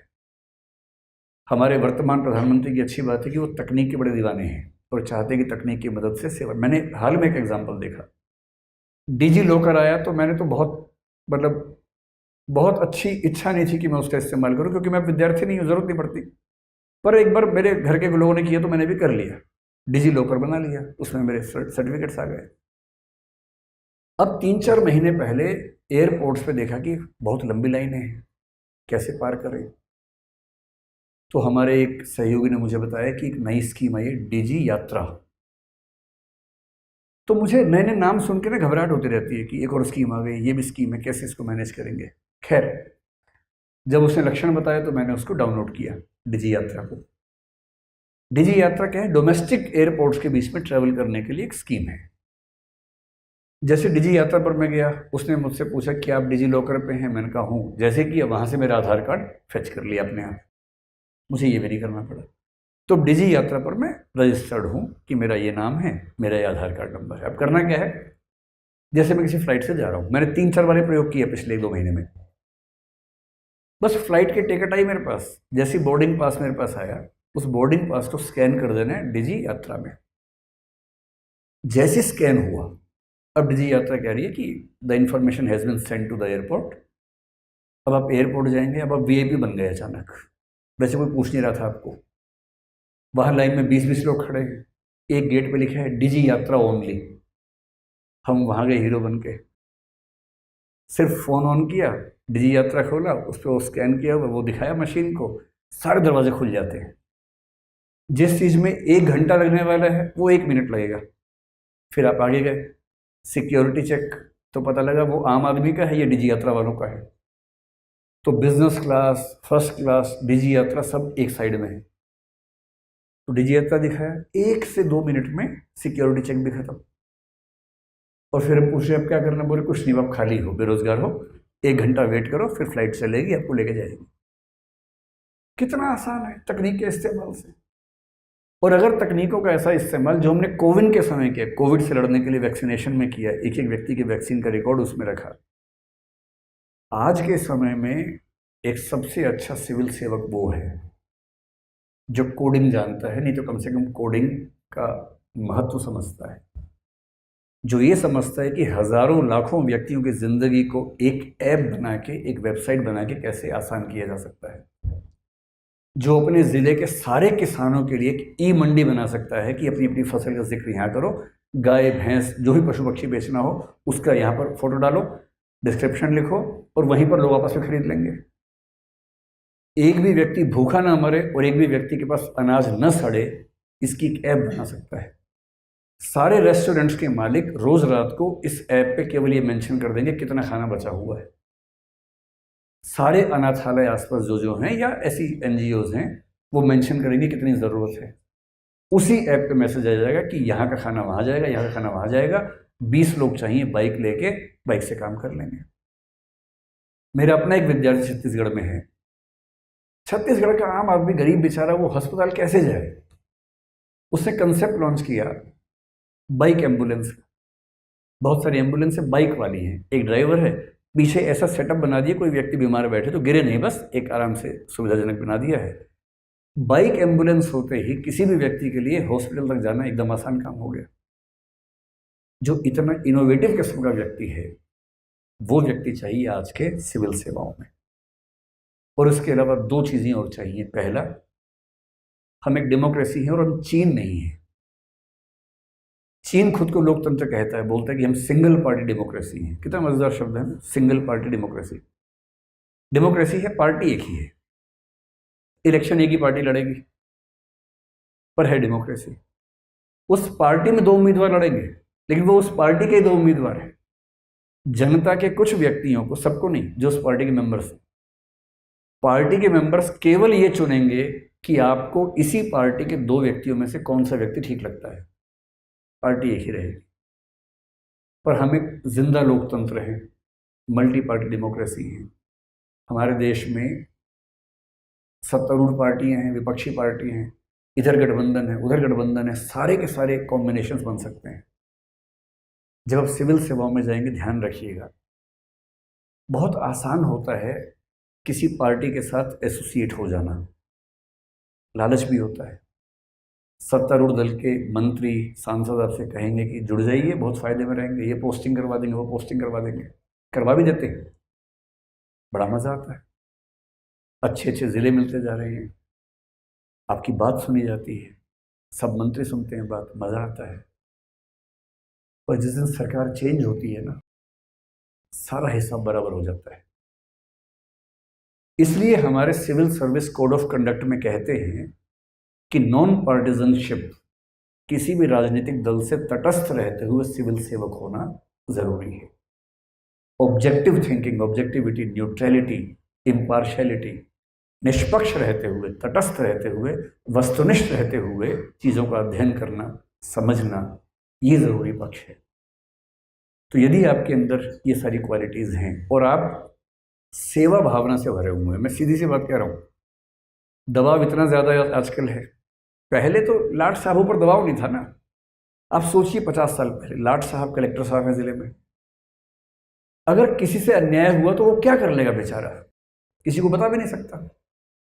एक ही तरीका है कि किसी पत्रकार के पास जाए कि भैया अखबार में छापो मेरे साथ ये हुआ, या टीवी के पास जाए, नई दिल्ली में संसद मार्ग के पास जाए, प्रसार भारती में, आकाशवाणी में कि मेरे साथ अन्याय हुआ। कौन सुनेगा उसकी बात? ऐसे तो लाखों लोग देश में हैं। और इससे लाट साहब को दिक्कत नहीं थी। अखबार में 3-4 पत्रकार हैं उस जिले के, वो सारे शाम को लाट साहब के खाना खाते महीने में एक बार। उनकी हिम्मत नहीं कि लिख सके उनके खिलाफ। अब क्या स्थिति है? एक प्रशासक आपसे गलत बर्ताव करके देखे, आपने कोविड में देखा कई बार ऐसा हुआ। एक सिविल सेवक ने एक शादी में जाके उसको रोका, लेकिन उसकी भाषा थोड़ी सी अखरने वाली थी। एक सिविल सेवक जो कि बहुत अच्छा है, मैं जानता हूँ उसको पर्सनली, जो आमतौर पर बहुत ही अच्छा व्यक्ति है, एक खास मोमेंट में उसे बहुत तेज गुस्सा आ गया, उसने कुछ बोल दिया। हर व्यक्ति पत्रकार इस समय है, सबके हाथ में फोन है, एक एक क्षण आपकी रिकॉर्डिंग हो रही है या हो सकती है। प्राइवेसी एक अतीत की धारणा थी जो किसी ज़माने में एग्जिस्ट करती थी। अब प्राइवेसी आपके बंद कमरे में भी है या नहीं, शक की बात है, क्योंकि वहाँ भी छिपा हुआ फ़ोन हो सकता है, किसी को नहीं पता। राइट टू प्राइवेसी ठीक है, संविधान के तहत हमने दे दिया है, लेकिन दरअसल प्राइवेसी और कैमरा वैमरा छोड़िए, किसी की गूगल हिस्ट्री खुल जाए ना, भविष्य में इतिहास वहीं से लिखे जाएंगे, वही अभिलेख बनेंगे भविष्य में कि इस व्यक्ति गूगल हिस्ट्री चेक करने पर पता चला इसका वास्तविक चरित्र क्या है। और गूगल और व्हाट्सएप आपका मतलब सब जानते हैं आपके बारे में। आप कितना भी डिलीट फॉर ऑल कर लीजिए, वहाँ से डिलीट नहीं होता है, उनके सर्वर पे रहता है। तो प्राइवेसी एक चिड़िया थी, एक ज़माने में रहती थी, अब वो चिड़िया एग्जिस्ट नहीं करती है। हम एक ऐसे समाज में हैं जहाँ पब्लिक प्रोफाइल के व्यक्ति की हर चीज़ पब्लिक है, और आप कुछ भी करेंगे सिविल सेवक होके, कोई ना कोई कहीं ना कहीं से रिकॉर्डिंग कर रहा होगा। आपको अपनी भाषा बहुत संयत रखनी होगी। अगर आपने अपने बायसेस को, अपनी भेदभाव वाली मानसिकता को कहीं भी दिखा दिया, अगर आप किसी धर्म विशेष के प्रति ज़्यादा जुड़े हुए हैं, जाति विशेष से जुड़े हुए हैं, और आपकी किसी एक वाक्य में भी वो बात कहीं आ गई सामने, कोई रिकॉर्ड करेगा, किसी दूसरे नाम के अकाउंट से ट्वीट करेगा, और यदि उसको डर है तो वो अपने किसी विदेशी दोस्त को भेजेगा वीडियो, विदेशी दोस्त विदेश से ट्वीट करेगा उसको। अब कर लीजिए क्या करेंगे उसके बाद आप। और 3 घंटे बाद आप ट्विटर में ट्रेंडिंग 1 पे चल रहे होंगे, मशहूर हुए, लेकिन उस तरह से नहीं हुए जो सब चाह रहे थे। और वीडियो क्लिप है, अब ये भी नहीं कह सकते कि नहीं तोड़ा मरोड़ा गया है, साफ साफ दिख रहा है। सिविल सेवक बनना है तो वाक संयम बहुत खतरनाक स्तर पे होना चाहिए। कब बोलना है, क्या बोलना है, आपकी एक एक बात संविधान के मूल्यों से प्रेरित हो, संविधान के मूल्यों के खिलाफ कुछ भी ना हो। किसी पार्टी, किसी धर्म, किसी जाति की पक्षधरता नहीं करनी है सिविल सेवक होते हुए। कहते हैं ना कि आप नेता किसी समुदाय के हो सकते हैं, पर जब आप प्रधानमंत्री या मुख्यमंत्री बनते हैं या डीएम बनते हैं, पूरे समाज के बनते हैं, पूरे समाज की जिम्मेदारी होती है। और सबसे बड़ी बात, अगर ये क्षमता है कि एक एक व्यक्ति के पास जाके न्याय दे सकें, महलों से निकलकर जंगलों में, बस्तियों में, गरीबों की झुग्गियों में जा सकें, वहाँ उनका काम कर सकें। रामचरितमानस के अरण्य कांड में बड़ा अच्छा वाक्य आता है। राम कह रहे हैं, मुझे लगता है वेलफेयर स्टेट की धारणा यहाँ से भी जुड़ती है। पब्लिक सर्विस डिलीवरी मैकेनिज्म देखिए क्या है। कुछ मुनियों को परेशानी थी, उन्होंने मुनियों की परेशानी दूर कर दी है। और फिर किसी मुनि ने बताया क्या क्या दिक्कतें होती, तब राम ने क्या किया, निशिचर हीन करो मही, इस पृथ्वी को राक्षसों से हीन कर दूंगा। भुज उठाई पनकीन, भुज उठा के प्रण किया राम ने। सकल मुनिन्ह के आश्रमन, सभी मुनियों के आश्रमों में जाई जाई सुख दीन, जा के सुख दूंगा। मुनि से ये नहीं कहूँगा कि आके फॉर्म भरो, आधार कार्ड दिखाओ, उसके बाद तुम्हारा न्याय होगा। अच्छा राज्य वो है जो एक एक बेनिफिशियरी के घर जाके न्याय करता है, न कि ये उम्मीद करता है कि न्याय करवाने के लिए कोई मेरे पास आएगा। और यदि एक आईपीएस के होते हुए कुछ लोग गरीबों को परेशान कर रहे हैं, तो उस आईपीएस को आईपीएस होने पर शर्म होनी चाहिए। आईपीएस होने का मतलब है कि जब तक मैं इस ज़िले में हूँ, किसी गुंडे मवाली की हिम्मत नहीं कि एक भी शरीफ व्यक्ति को परेशान कर सके। अगर वैसा आईपीएस बन सकते हैं तो आईपीएस बनिए, वरना अगर आईपीएस बन के शाम को लॉन टेनिस ही खेलना है, बैडमिंटन ही खेलना है और जिम खाना क्लब ही जाना है, तो फिर आईपीएस मत बनिए, कुछ और सर्विस कर लीजिए, क्योंकि आईपीएस आपके बनने से पूरे ज़िले को सुरक्षा महसूस होनी चाहिए। बहुत लंबी बात हो गई, पूरी बात को समअप करता हूँ 4-5 वाक्यों में। अगर आप सिविल सेवा में जाना चाहते हैं, अपने अंदर 4-5 चीज़ें देख लीजिए हैं। या पढ़ने में अच्छे होंगे तो ही जाएंगे, वो तो है ही, मैं उसकी बात नहीं कर रहा हूँ, वो तो होना ही चाहिए। सबसे पहली चीज़ ये है कि आप कंपैशनेट हों, करुणा से भरे हों, सहिष्णु हों, टॉलरेंट हों, आपके अंदर वंचित वर्गों को देखकर संवेदना का भाव आता हो, आप उनकी सहायता करना चाहते हो, आप उनको मुख्य धारा में लाना चाहते हो, सोशल जस्टिस के विचार से आपकी सहमति बनती हो, तो आप अच्छे सिविल सेवक बन पाएंगे। ये पहली बात है। अगर आप तकनीक के मित्र हैं, तो आज के ज़माने में अच्छा सिविल सेवक बनने की संभावना बहुत प्रबल हो जाती है, क्योंकि एक तकनीक वो हज़ारों काम कर देगी जो लोग नहीं कर पाते। आप चैट जीपीटी की मदद से कितनी सारी फाइलों में नोट इन ड्राफ्टिंग का काम कर लेंगे भविष्य में, जो करने के लिए हज़ारों व्यक्ति चाहिए। अनुवाद का सारा काम आजकल ऑनलाइन हो जाता है हमारे पास।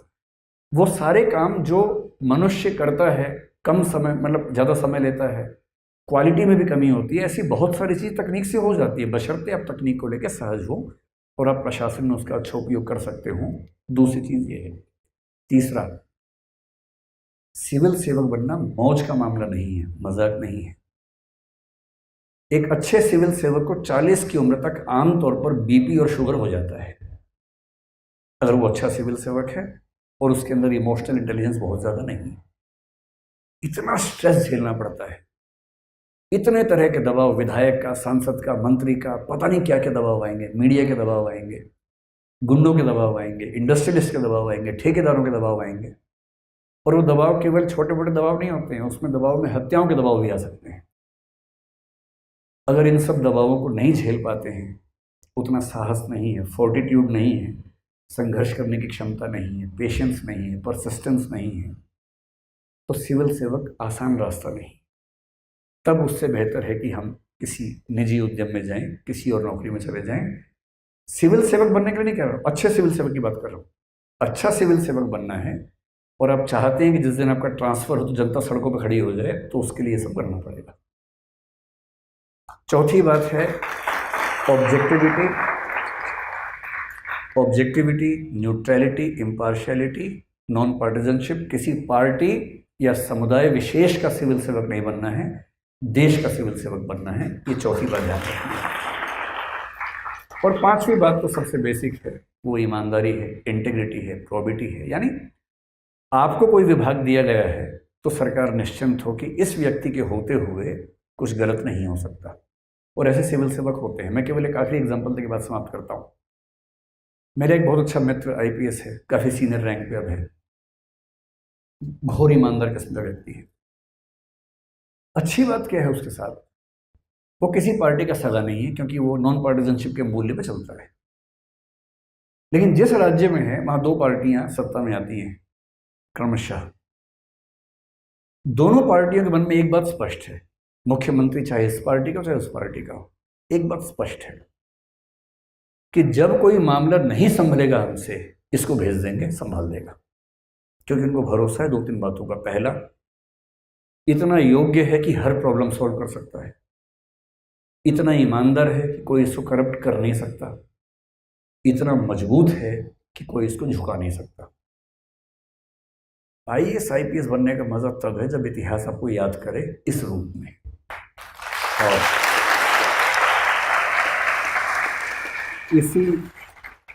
इसी के साथ मैं अपनी बात को विराम देता हूं। मुझे पता नहीं कितना समय हो गया, उम्मीद है कि जितना था उससे ज़्यादा मैंने समय नहीं लिया होगा। ठीक है सर, मेरा क्वेश्चन ब्यूरोक्रेसी पे है। सर जैसे कि ब्यूरोक्रेट्स होते हैं उनको इतना निचोड़ने के बाद बनाया जाता है ब्यूरोक्रेट्स, और दूसरा है सर ब्यूरोक्रेसी सिस्टम। तो सर मैं ये जानना चाहता हूँ कि प्रॉब्लम हमारे देश में ब्यूरोक्रेट्स में है कि ब्यूरोक्रेसी सिस्टम में है, या फिर उसमें लूप होल्स हैं, तो क्या उस लूप होल से किसी वर्ग का कुछ फ़ायदा होता है इसलिए उस लूप होल को हटाया नहीं जाता है? तो सर इस पे आपका क्या विचार है? एक दृष्टिकोण होता है कि प्रॉब्लम इसमें है या उसमें है, उसके बाद की स्थिति है ये समझ रहे कि प्रॉब्लम इसमें भी है और उसमें भी है। जैसे मैं पूछूं कि प्रॉब्लम नेताओं में है या पॉलिटिकल सिस्टम में है, तो दोनों में दिक्कत है। हमारा लोकतंत्र डिमांड करता है कि वही व्यक्ति इलेक्शन लड़े जो 50 करोड़ रुपए खर्च कर सकता हो। जो 50 करोड़ खर्च करके एमपी बनेगा उसे खर्चा निकालना भी पड़ेगा। करप्शन कहाँ से आएगा? वहीं से आ जाएगा। सिस्टम ही ऐसा है, उस सिस्टम में करप्शन का बीज पहले ही पड़ जाता है। ठीक वैसे ही ब्यूरोक्रेसी में जब आप कह रहे हैं कि बहुत निचोड़ते हैं उम्मीदवार को, पहली बात तो ऐसा है कि निचोड़ते हर फील्ड में भारत में है, क्योंकि कंपटीशन ज़्यादा है। एक खिलाड़ी को आईपीएल खेलने के लिए आपसे ज़्यादा निचोड़ना पड़ता है। एक नेता को एमएलए बनने से पहले आपसे ज़्यादा निचोड़ना पड़ता है। किसी भी फील्ड में एक स्टार्टअप करने वाले को तो आपको अंदाज़ा होगा, उसके निचोड़ने की कोई सीमा ज़िंदगी भर नहीं होती है। आप तो आईएएस बन गए, कम से कम 35 साल की सुरक्षा है। स्टार्टअप करने वाले के पास कितना भी सफल होने के बाद एक दिन की भी सुरक्षा नहीं होती है। तो इस बात को मन से निकाल दीजिए कि आप ज़्यादा निचोड़े हैं। सब निचोड़ रहे हैं अपनी अपनी जगह। सिविल सेवक भी निचोड़ के आते हैं, सब निचोड़ के आते हैं। जो इस कॉलेज में लेक्चरर्स हैं उनसे पूछिए कितने साल निचोड़ने के बाद नौकरी मिलती है। आसान नहीं होता है। आपको आश्चर्य होगा, मेरी उम्र 50 साल है। मेरे बैचमेट दिल्ली विश्वविद्यालय के 95 में मैंने एमए किया था डीयू से। ये नरेंद्र जी मेरे बैचमेट हैं एमए के। उस समय के लोग अभी नौकरी ढूंढ रहे हैं। मैं मजाक नहीं कर रहा हूं। मेरे बैच के कुछ लोग आज भी इंटरव्यू के लिए जाते हैं कि उनको नौकरी मिल जाए। निचोड़ना ये होता है। आईएएस में तो बहुत कम निचोड़ना है, 6 साल मैक्सिमम है। और अगर आप पढ़ने में अच्छे हैं तो इस बात से फर्क नहीं पड़ेगा कि आपको कोई जानता है कि नहीं जानता है, आप कैसे हैं। मूल्यांकन में वस्तुनिष्ठता मतलब सब्जेक्टिविटी आ जाएगी, ऐसा नहीं है। अगर आप योग्य हैं तो निकल ही जाएंगे सिविल सेवाओं में, कम से कम ये बहुत अच्छी बात है। तो इस बात को, ये जो पत्थर आपके सीने पर रखा हुआ है ना, हटा दीजिए उस चीज़ को। सब निचोड़ रहे हैं, पूरा देश निचोड़ रहा है, आप भी निचोड़ेंगे, इतनी सी बात है। और बुरे कुछ सिविल सेवक व्यक्ति भी होते हैं, सिस्टम भी है। सिस्टम में क्या है कि डिस्क्रिशन ज़्यादा है सिविल सर्वेंट्स के पास। डिस्क्रिशन का मतलब विवेकाधीन शक्ति। विवेकाधीन शक्ति ना दें तो प्रशासन चल नहीं सकता। विवेकाधीन शक्ति देते ही करप्शन का स्कोप पैदा हो जाता है। तो सिस्टम भी क्या करे, इसलिए सेकंड एआरसी जो है, प्रशासनिक सुधार आयोग था दूसरा, उसकी रिपोर्ट्स है। चौथी रिपोर्ट में बड़ी साफ रिकमेंडेशन है कि जहाँ जहाँ संभव हो सिविल सर्वेंट्स के डिस्क्रिशन कम हो। डिस्क्रिशन देनी है तो व्यक्ति को ना दे के समिति को दी जाए, और हर डिस्क्रिशनरी यूज़ की व्याख्या करना अनिवार्य हो। ऐसे कुछ प्रोविजंस हैं। लेकिन ये ब्लैंकेट स्टेटमेंट देना कि सिविल सर्वेंट्स खराब हैं या सिस्टम खराब है, ऐसा नहीं है। इसी सिस्टम ने बहुत हीरे पैदा किए हैं, और एक से एक शानदार सिविल सेवकों को मैं भी जानता हूँ। हाँ, ये ज़रूर है कि संख्या कम है, पर अंधेरा नहीं है, रोशनी भी पर्याप्त है इसमें। सर जैसा कि आपने बताया कि टेक्नोलॉजी एक फ्रेंड होने चाहिए एक सिविल सर्वेंट के लिए, तो मैं ये पूछना चाहती हूँ, जैसे मैं बोधगया बिहार से बिलोंग करती हूँ, तो जो लोग पिछले वर्ग से, जैसे वहाँ पे बहुत ज़्यादा अवेयरनेस नहीं है, वहाँ पे लोग भी बहुत चाहते हैं कि सिविल सर्वेंट बने, तो एक बैरियर क्रिएट हो जाता है। उन्हें टेक्नोलॉजी से बहुत ज़्यादा वैसे कनेक्शन नहीं है, वो बहुत ज़्यादा चीज़ों को जानते नहीं हैं। जैसे मैं खुद अपनी बात करूँ तो मैं जब नई नई दिल्ली में आई थी तो मुझे बहुत ज़्यादा चीज़ों के बारे में पता नहीं था। जैसे मुझे ऊबर वगैरह लाइक कैसे करते नहीं आता, हालांकि अब मुझे ये चीज़ें आती है, पर जब मैं अपने गांव जाती हूँ, मैं घर जाती हूँ, तो मुझे लगता है ये सारी चीज़ें उन्हें पता होनी चाहिए। क्यों नहीं है पता? ये सारी चीज़ों से उन्हें भी ऐसे फ़ायदा मिलना चाहिए, क्यों नहीं? तो इस बैरियर को कैसे हटाया जाए सर, ताकि उन्हें भी ऐसे, क्योंकि हम लोगों के लिए एक्स्ट्रा कुछ सीखना पड़ जाता है। जैसे हम यहाँ बिहार से दिल्ली आए, हमें कुछ एक्स्ट्रा सीखना पड़ जाता है टेक्नोलॉजीज़ के बारे में, जिसके अलावा हमारा टाइम जाता है। तो इस गैप को कैसे हटाया जाए? उसमें सारी जिम्मेदारी आपकी और मेरी छोड़ना है। समय और समाज खुद भी तो करेगा। जैसे आप बिहार से दिल्ली आई, ऊबर नहीं आता था, अब आपको आ गया। मुझे अभी तक नहीं आता है क्योंकि ज़रूरत नहीं पड़ी कभी। जिस दिन ज़रूरत पड़ेगी मैं ऊबर सीख लूँगा। 1 मिनट में ऊबर सीखना कौन सी बड़ी बात है। तो आपके गांव के लोग जिस दिन दिल्ली आएंगे 3 दिन में सीख जाएंगे ऊबर। मेट्रो पहले दिन सीख जाएंगे। थोड़ा दिक्कत होती है, आप एयरपोर्ट पे जाएंगे, जो सीढ़ियाँ अपने आप चलती हैं, पहली बार चढ़ने में बड़ा घबराहट होती है। कई लोग वहाँ खड़े हो जाते हैं साइड में जाके, काफ़ी देर देखते सब कुछ जाते हुए, कैसे चढ़ा कैसे चढ़ा। आधे घंटे के बाद हिम्मत करके जाते हैं, झटका खाते हैं, 2 बार के बाद आराम से उतरते हैं। तो तकनीक की अच्छी बात क्या है कि कोई भी इसको सीख सकता है समय के साथ। लेकिन गाँव में ऊबर नहीं चाहिए। जब आप कलेक्टर बनेंगे तो अपने गाँव के लिए क्या कीजिएगा, एक ऊबर जैसी ऐप जिसमें रिक्शा और बैलगाड़ी की सर्विस मिल जाती हो, घोड़े की सर्विस मिल जाए, बैल की सर्विस मिल जाए, कि बहुत सारे खेत हैं, बैल कम हैं, हल कम है, हलों का ऊबर बनाइए, बैलों को ऊबर बनाइए गांव के लिए। और गांव में जिसको बैल चाहिए खट से ऊबर पे गया, ऊबर बैल लेके आ गया अपने खेत में। वहाँ टैक्सी क्यों चाहिए हमें? वहाँ तो इसलिए तकनीक गांव के लोग वही अपनाएंगे जो उनके काम की होगी। उनको टैक्सी से क्या मतलब है? सर मेरा सवाल एक्चुअली ये था कि वहाँ से भी रह के बहुत लोग आगे निकलना चाहते हैं, तो वहाँ के लोग रह के टेक्नोलॉजी से ऐसे जो क्रिएट होता है कि वो कुछ टेक्नोलॉजी के लिए करना चाहते हैं, जैसे कि मैं आखिरी बात कहता हूँ, आपको ऐसा लग रहा है कि गांव के लोग तकनीक से बहुत दूर हैं, ऐसा बिल्कुल नहीं है। अब ये मुझे भी ऐसा लगता था एक ज़माने तक।